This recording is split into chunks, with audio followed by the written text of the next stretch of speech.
How's it going there, guys? I'm back, and I know I promised you an installation and for the 3.5 Cerwin Vega coaxials, and I also promised you an installation of the AVH600EX.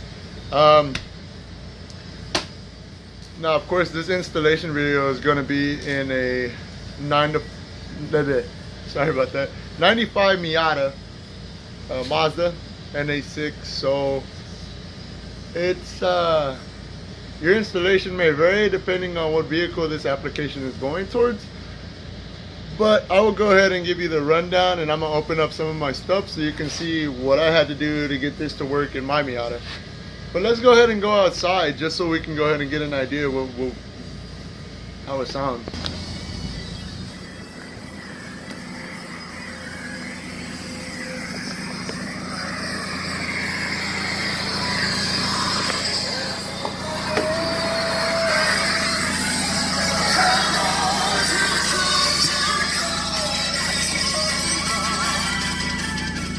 Alrighty, sorry about that. So as you can see, give me 1 second. Alright, as you can see, we're here in the Miata. I have the top down.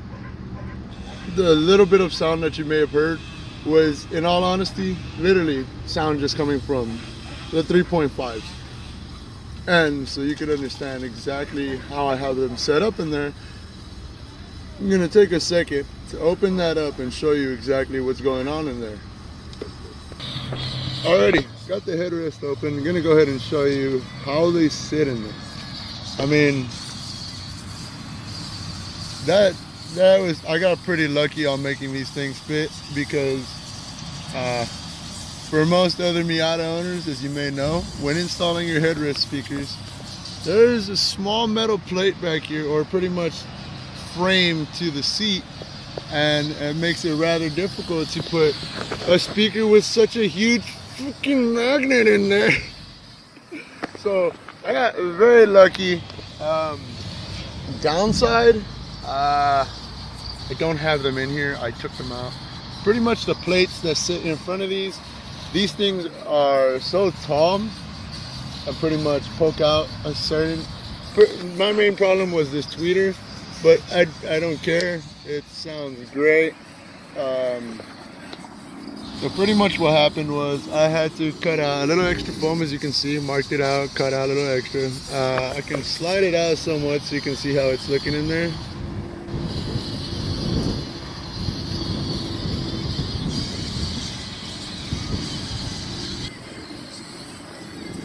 I kind of don't want to pull it out, to be honest. I snugged it in there really nicely.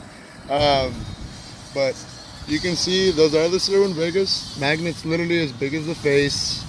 A little extra cutting to get them in there, but they're in there, and thankfully it's not a major process, just due to the fact that this is literally all foam. So in the Miata community, they do a foamectomy, which is just cutting and removing a foam. And you can see the sides set too. Give me a second. And here's the Pioneer. Excuse me, front facing camera, I messed up starting up this video. Okay.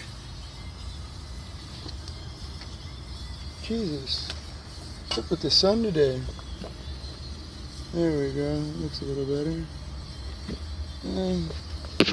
Whatever. Pretty much, that's the Pioneer, that's the AVH600EX. Looks and sounds amazing. I can go ahead and just show you some of the features right now. I'm not gonna run through every single thing, but I'm gonna show you this amazing custom graphic equalizer, which is the creme de la creme for this car. Not only, you know, it's a basic equalizer, 13 band equalizer from 50 all the way to 12K, which is pretty nice. And on top of that, you also have a crossover system that lets you adjust your high pass filters for your fronts, rear, and subwoofers. You also have speaker level options, meaning you can run this in a network mode. What does that mean? That means you can literally control the amount of dB that is traveling to each speaker, front, left, front, right, rear left, rear right, and even your subwoofer. And if you have more speakers, of course, those other speakers as well. This is a pretty interesting little feature because I don't really know too many radios, or I don't recall too many radios that still have this, or even added this as an option. So this is a pretty cool and pretty dope little feature that it has. And I mean, I am more than happy. What I'm gonna do right now is, as you can see, I'll show you so you can hear, so you can see that I'm not lying. Literally, I have the fader going straight to the rear. So what does this mean? This means you're literally only hearing the rear seats. So I will run a couple little songs. I will play a variety of music. So, you know, try not to judge me too much, or at least try to enjoy somewhat I can play. Just so you can see what these speakers sound like with certain highs and certain lows. And yeah, get right to that. Hold on.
I guess you get an idea how loud they are. I mean, I can walk away a good couple feet, and like I said,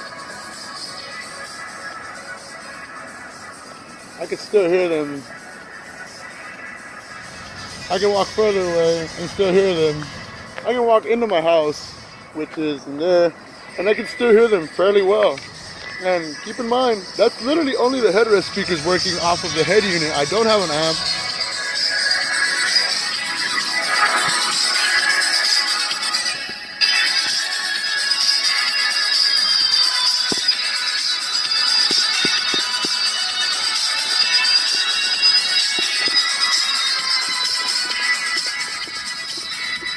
Now that's literally all running off of the head unit. You know, you can hear it has a decent amount of thump, and it also got good high and a good amount of mid, to the point where I got most of the highs all in there, most of the mids literally somewhat in there, and the lows literally going to the door. Unfortunately for me at the moment, I only have one working door speaker. The last owner, I'm guessing, disconnected the driver's side, so I'm gonna have to open that up today, and I'm gonna get in there and try to fix that. Now, my installation process for this. Give me 1 second. I know what you're thinking. You're probably like, damn it, gas man, show me how the hell you connected these things. I want to run the same shit, or I want to run some 3.5s safely to the point where I could bang or push them to a loud extent the way you're doing. I'm sorry. I am a dick. I understand. And excuse the language. I am a Richard. I did not happen to record when I had opened it up, when I had got in there, when I cut it up, and I apologize. That was rude of me. But what I will show you is exactly how to wire them up in series the way I did. The reason mine are wired up in series, these are two 4-ohm speakers that I ran to each headset. Headset, headrest, headset, whatever. So pretty much what you're gonna do, if you're gonna run 3.5s in a series, and this is very simple, you're gonna go ahead and grab, I was gonna use these cables as an example, but to be honest, that'll probably just make it worse.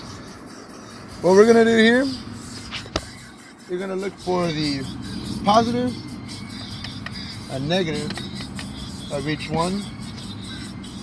Yeah, positive, negative, and then on this one it would be positive. This one has a broken terminal, so don't pay attention to this one too much. Pay attention more to this one. So what you're gonna do is,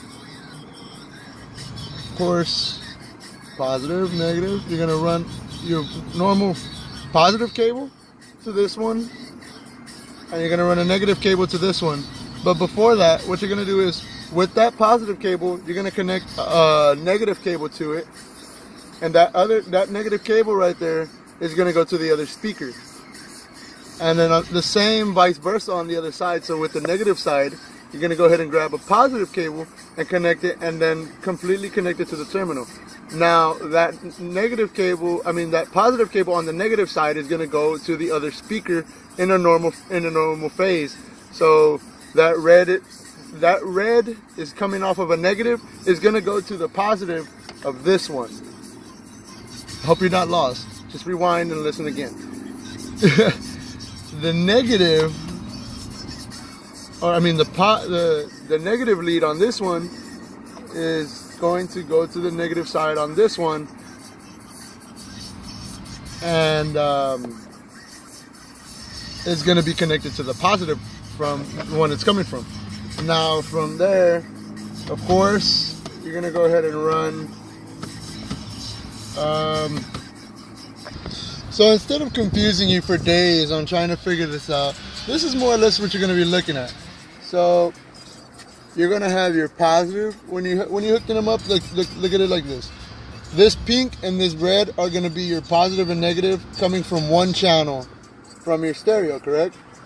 Now follow along.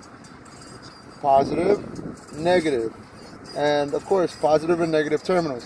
But you're going to connect these together so they work together rather than separately on their own.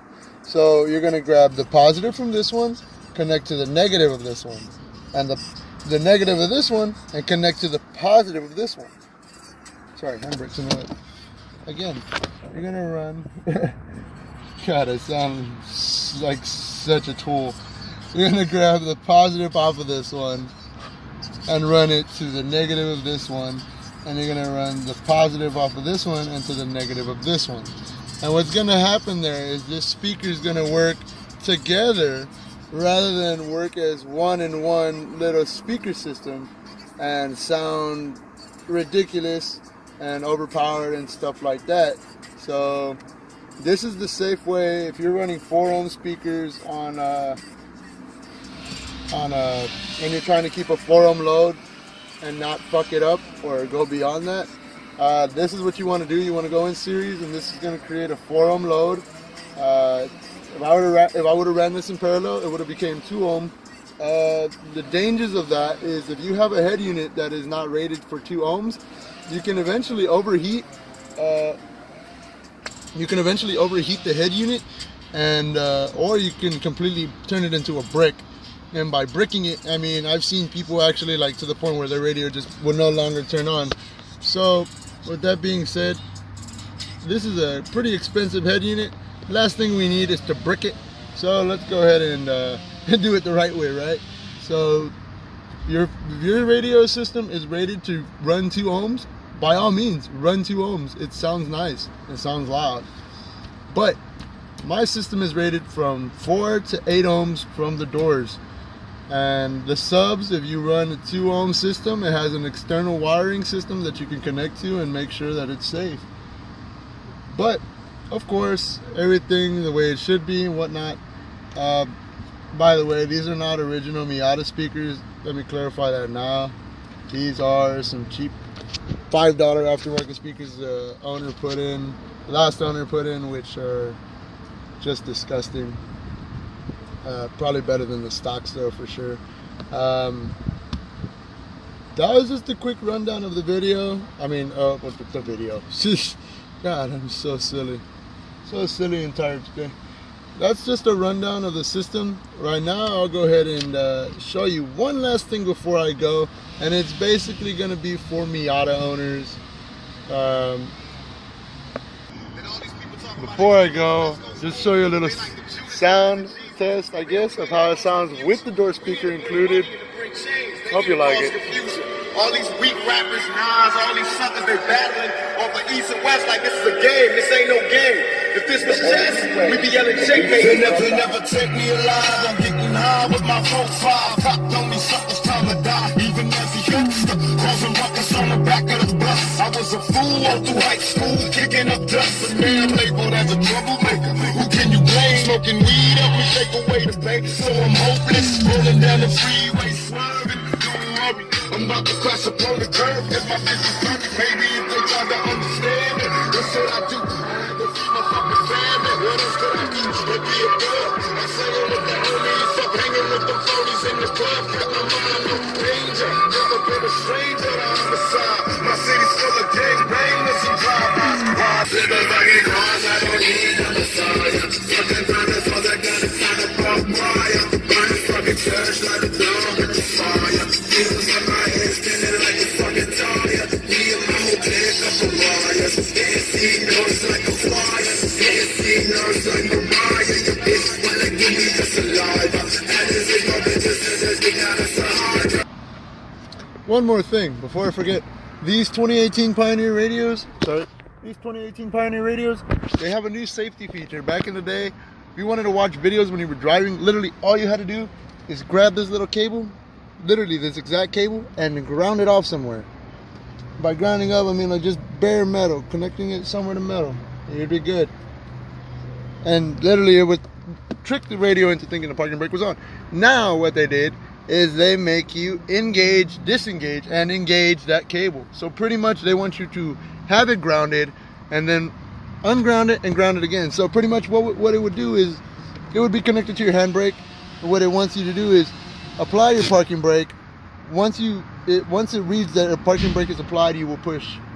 It would tell you to release the parking brake and apply again. So you would drop down, applying it again, ensuring that you are parked and not driving, because little do most people know, Pioneer and a good amount of other companies got sued back in the day, or were getting sued by a bunch of small-time people just due to the fact that they were having incidents, crashing with, driving with the radios on and whatnot.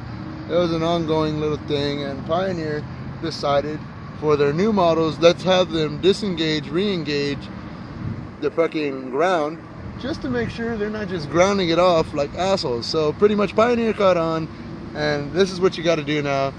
Recommendation, toggle switch and just ground it off instead of having it to a power supply, or ordering the, what is it, like $15 bypass that you can order with the radio online. It's pretty much worth it if you want a nice stock clean look. If not, I mean, you can do what I do right now and just literally just have it ground off and on, and then literally just leave it where it's at. That'll work fine too. But I know most people aren't going to be wanting to do that because that's freaking annoying. So